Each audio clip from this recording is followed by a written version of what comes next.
बाबा जी प्रणाम। प्रणाम बेटा प्रणाम। कुछ खाने को मिल जाता तो। जी अभी लाई।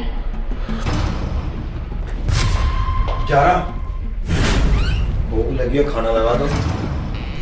और हाँ भाभी, मेरे लिए भी खाना लगा देना। यार बोल दिया ना, एक बार तसल्ली रख लो, लगा दूंगी। और तू भाभी वाली, अभी तो तूने खाना खाया था थोड़ी देर पहले, फिर से भूख लग गई। यार बहुत देर से भूख लगी है, लगा दो। तसल्ली रख लो एक बार, पहले मैं बाबा जी को भोग लगाऊंगी, उसके बाद कुछ खाने को मिलेगा। भाभी जब तक खाना नहीं है तब तक एक कप चाय बना दो भैया के लिए और मेरे लिए। क्यों, तेरे क्या हाथ टूट रहे हैं? खुद जा किचन में और जाके बना ले। आई बड़े भैया की लाडली, एक कप चाय बना दो। बाबा जी ये लो। अखंड सौभाग्यवती भवा, हमेशा खुश रहो बेटा। कहाँ से खुश रहूं बाबा, हमेशा घर में कलेश रहता है। कुछ उपाय बताइए ना, जिससे घर में शांति रहे और पैसा भी आए। बेटी, जिस घर में पत्नी की आवाज़ पति की आवाज़ से ऊपर होती है, उस घर में कभी भी माता लक्ष्मी की कृपा नहीं हो सकती। और देखो ना बेटा, मैं आपके लिए अनजान हूँ ना, हम अब से पहले कभी मिले और हो सकता है कभी जीवन में दोबारा ना मिल पाई।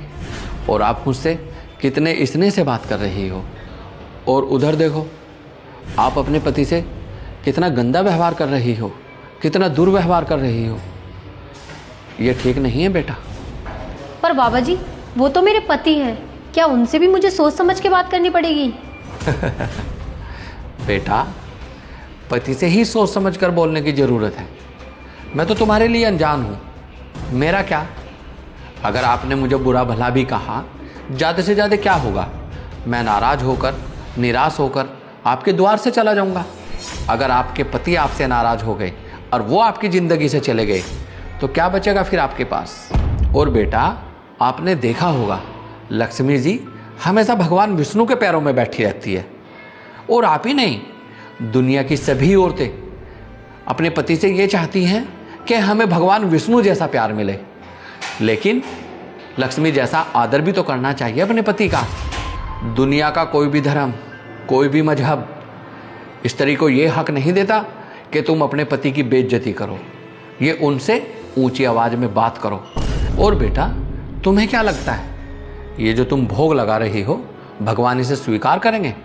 भगवान इसे कभी भी स्वीकार नहीं करेंगे, क्योंकि जिस घर में पति भूखा बैठा हो, पति को नाराज करके तुम भोग लगाने चली हो। पति भी भगवान ही होता है, पति भगवान से कम नहीं होते। अगर आप अपने पति का आदर करेंगे बेटा, तो घर में लक्ष्मी और सुख शांति तो आपके घर में खुद ही आ जाएंगी। और एक बात और सुनो बेटा, जिस औरत ने अपने पति को नाराज कर दिया, अपने पति को कुछ नहीं समझती, वो दुनिया में कभी कामयाब नहीं हो सकती। और बेटा, आप इस साधु की बात याद रखना, अगर आपने अपना पति खुश कर लिया तो भगवान तो आपसे खुद ही खुश हो जाएंगे।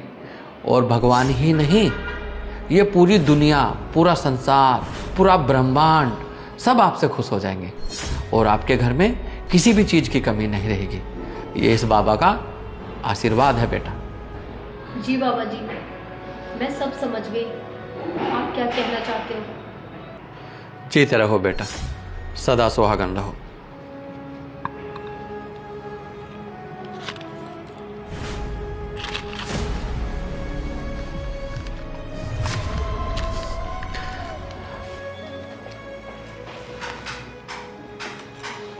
संजीव, सॉरी, मुझे माफ़ कर दो उसके लिए जो मैंने तुमसे आज तक बदतमीजी की।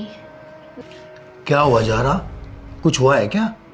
नहीं, मुझे लगा मेरा बिहेवियर तुम्हारे साथ ठीक नहीं है, मुझे तुम पर चिल्लाना नहीं चाहिए था। आज के बाद मैं तुम पर कभी नहीं चिल्लाऊंगी।